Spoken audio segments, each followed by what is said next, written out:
व्यक्ति अपने जीवन में जब भी कुछ नया करने जाता है थोड़ा भयभीत रहता है। सोचता है यदि मैं असफल हुआ तो क्या, कौन क्या कहेगा, कोई मुझ पे हंसेगा तो नहीं। यदि मैं अपना मत दूं तो इन चुनौतियों का सामना करते हुए कभी भयभीत मत होइएगा, क्योंकि हो के दो ही परिणाम होंगे। पहला परिणाम आप जीत जाओगे, दूसरा परिणाम आप हार जाओगे। सरल। यदि आप जीत गए तो आप सबका नेतृत्व करोगे, किंतु यदि आप हार भी गए तभी आपके पास वो अनुभव आएगा जिससे आप आने वाली पीढ़ी का मार्गदर्शन कर सकते हो।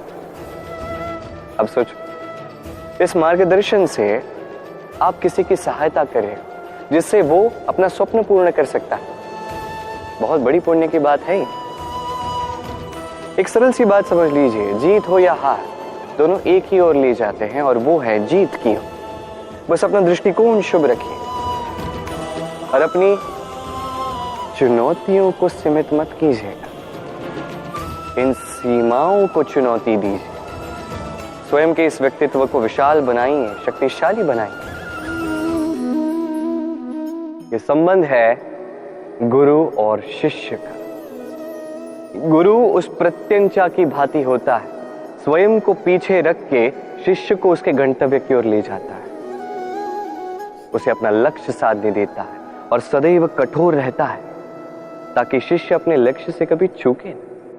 धन्य हो ऐसे गुरु जो अपने शिष्य को उसके गंतव्य तक पहुंचाते हैं और उसका सारा श्रेय उसे देते हैं, अपने शिष्य को, अपने बाण को देते हैं। तो आप सदैव ऐसे गुरुओं को स्मरण रखिए, सदैव उन्हें नमन कीजिए, सदैव उनका आदर कीजिए। कभी जीवन में पीछे नहीं रहेंगे आप। ये जीवन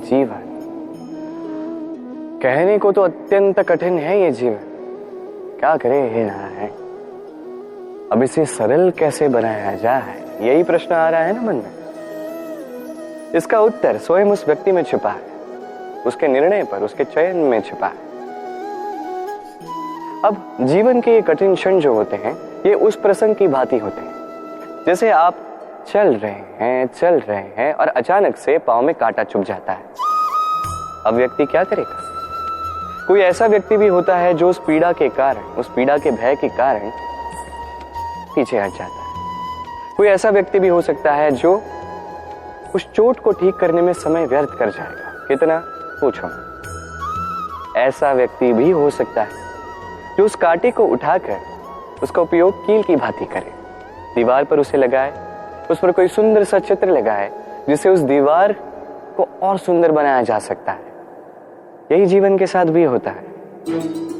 अब देखिए, जीवन कठिन है या बहुत कठिन है ये महत्वपूर्ण नहीं है, उसे सरल बनाने के लिए आप क्या करते हैं ये अधिक महत्वपूर्ण है। मान लीजिए हम सभी मृत्य हैं, हम सभी को मरना है, हर एक को मरना है, एक न एक दिन ये अवश्य होगा। अब जब ये होने ही वाला है तो भयभीत क्यों होना, चिंतित क्यों होना? आपकी चिंता करने से क्या ये टाल दिया जाएगा? कदापि नहीं। प्रारब्ध है, होकर रहेगा। तो जीवन ये कुछ क्षण आपको जीने के लिए दिए हैं, इसे जीना आरंभ कर दीजिए। जो भी परिस्थितियां आती हैं उसे सकारात्मक रूप से देखना आरंभ कर दीजिए। ये आप एक बार सीख गए तो आपका ये जीवन सुख और प्रसन्नता से भर जाएगा। वर्षा की बूंदें जब रिमझिम बादलों से बरसती है तो कितना अच्छा लगता है। न केवल इस वातावरण को सुनहरा बना देती है, इस माटी में समाकर एक अत्यंत सुंदर सुगंध उत्पन्न करती है। इन पौधों को, इन वृक्षों को जीवन दान देती है, उनका पोषण करती है और साथ ही अनेक जीवों का उद्धार करती है। और सोचिए, जब बादल फटता है तब क्या होता है? ये सारी बूंदें अनियंत्रित हो जाती है, एक भयानक बाढ़ का रूप ले लेती है जो करती है केवल महाविनाश। इसका सार क्या है?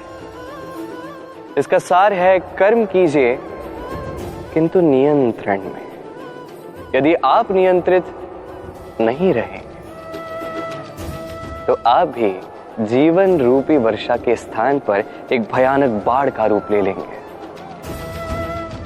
अब विकास करना है या विनाश, निर्णय आपका है। यदि विकास करना चाहते हैं तो अपने कर्म के साथ साथ इस मन पर भी नियंत्रण रखना सीखिए। इस मन को साधिए, इसे नियंत्रण में रखिए, अपने कर्मों को नियंत्रण में रखिए, संतुलन बनाए रखिए। कभी अश्व की सवारी करते हुए सवार को देखा है? अश्व के दाएं बाएं ओर जैसे एक पर्दा लगा दिया जाता है। इसका कारण क्या है? ताकि अश्व कहीं और देख ना सके, केवल आगे देख सके और उसी दिशा में आगे बढ़ सके। अब कहने को तो ये सरल सी बात है, पर इसके पीछे एक गहन विज्ञान छिपा है।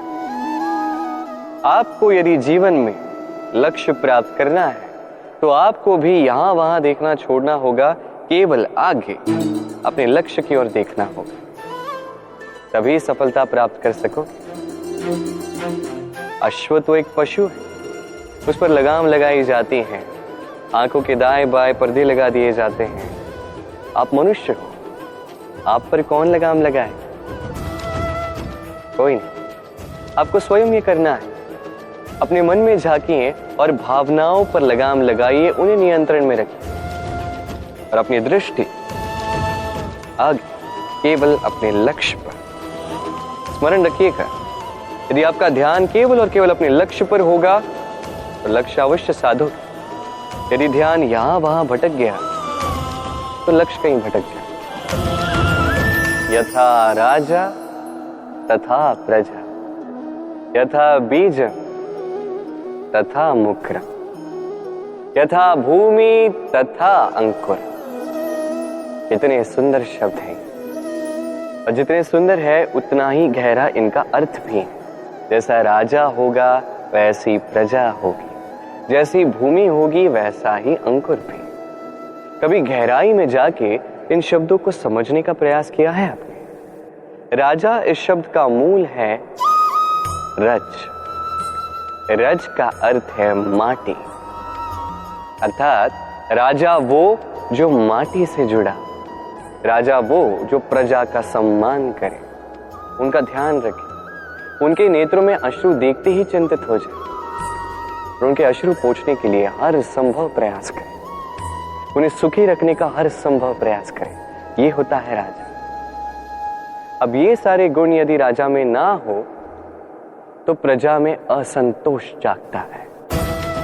ये असंतोष विद्रोह का रूप लेता है और विद्रोह किसी भी रूप में विनाशकारी ही होता है। तो राजा को प्रजा का ध्यान रखना चाहिए और प्रजा को भी राजा में विश्वास रखना चाहिए, उसका अनुकरण करना चाहिए। जब ये दोनों साथ आएंगे तभी ये शासन स्थिर होगा, तभी ये देश नियंत्रण में होगा। यदि दोनों में से कुछ भी अनियंत्रित हो गया, महाविनाश होना ही होना। तो राजा अपना कर्म करे, प्रजा अपना धर्म निभाए।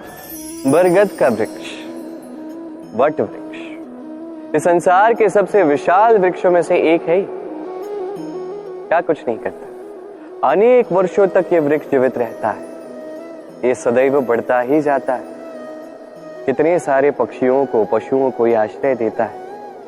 राह में जाने वाले राही को ये शांति देता है, आश्रय देता है, विश्राम करने का स्थान देता है, शीतल छाया देता है। वट वृक्ष संसार के सबसे विशाल वृक्षों में से एक। इसका बीज राई से भी छोटा होता है, किंतु वो धरा के नीचे समा जाता है, अपनी खोल को तोड़ता है और पहला अंकुर निकलता है, और फिर धीरे धीरे धीरे छोटा सा बीज एक विशाल वट वृक्ष में परिवर्तित होता है।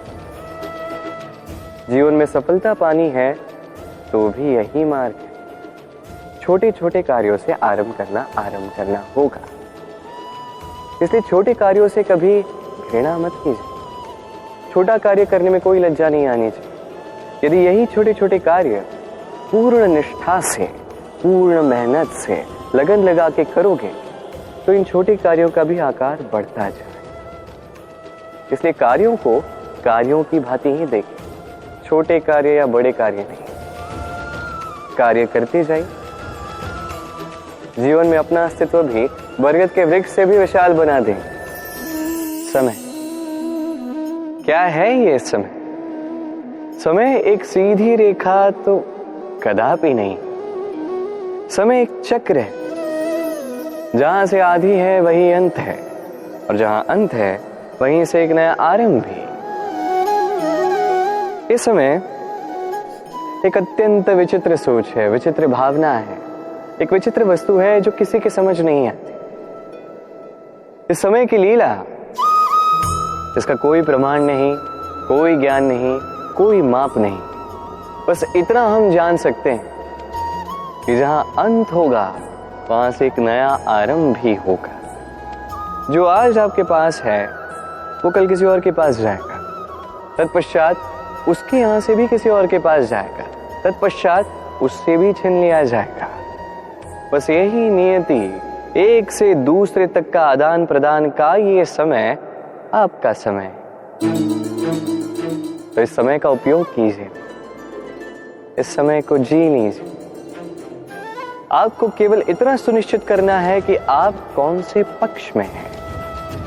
और सत्य कहूं तो आपके जीवन का परिणाम इसी पर निर्भर करता है कि आपका ये चयन क्या है, आप कौन सा पक्ष चुनते हैं। तो स्मरण रखिए, जीवन में वही पक्ष चुनिए जिसे चुनने के पश्चात आपको सुख की अनुभूति होती है, आपको संतोष मिलता है, प्रसन्नता मिलती है। और मैं ये सुनिश्चित करूंगा कि यही पक्ष शांति का पक्ष, यही पक्ष प्रेम का पक्ष होगा। तो चिंता मत कीजिए, आइए और मेरे साथ प्रेम से कहिए राधे राधे।